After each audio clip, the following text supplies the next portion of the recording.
जैसे ये शिवलिंग है, बहुत सावधानी से समझना, सावन का महीना है, बहुत प्रेम से समझिएगा।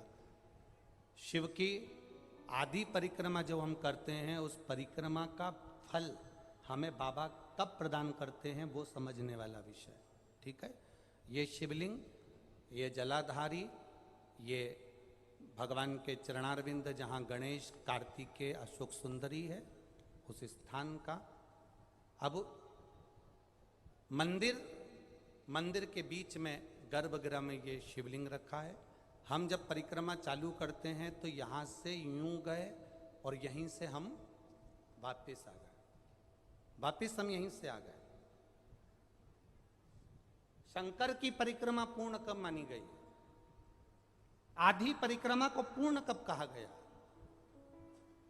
शिव की परिक्रमा को हम पूर्ण कैसे मान सकते हैं? हम कहते हैं, हमारे शास्त्र कहते हैं कि शंकर की 3 परिक्रमा करो, या भगवान की 3 परिक्रमा करो, या देवता की 3 परिक्रमा करो। परिक्रमा का फल कब मिलता? परिक्रमा का अंश फल कब मिलता?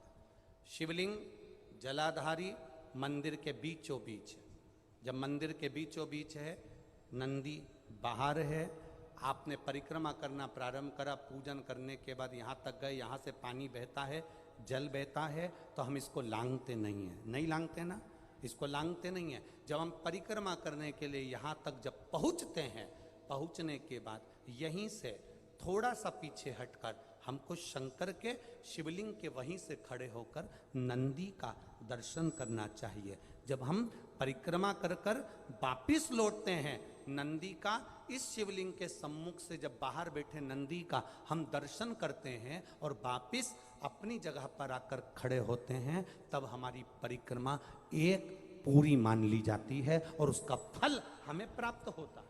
उस परिक्रमा का फल, हाँ, हमने शंकर भगवान की परिक्रमा करी, किसी ने कहा आदि परिक्रमा करो, हम यहाँ तक गए, यहाँ से लौटकर वापिस आ गए। उस परिक्रमा करते समय हमने नंदी का दर्शन एक बार भी नहीं करा। अगर नंदी का दर्शन नहीं करा तो उस परिक्रमा का कोई फल हमें प्राप्त नहीं हो सकता। उस परिक्रमा का कोई फल हमें प्राप्त नहीं हो सकता। अब 3 परिक्रमा हमारा वर्णन किया, तो 3 परिक्रमा क्या करोगे? यहां वापिस आओगे, यहां वापिस जाओगे क्या? बोलो जम के, वापिस जाओगे क्या? नहीं। 3 परिक्रमा शंकर भगवान की जो वर्णन करी गई, यहां से चले, यहां पहुंचे, पहुंचने के बाद आपने यहां शिव जी का शिवलिंग के वहीं से नंदी का दर्शन करा, फिर वापिस पलटे, फिर नंदी का दर्शन करा, फिर पलटे, फिर नंदी का दर्शन करा।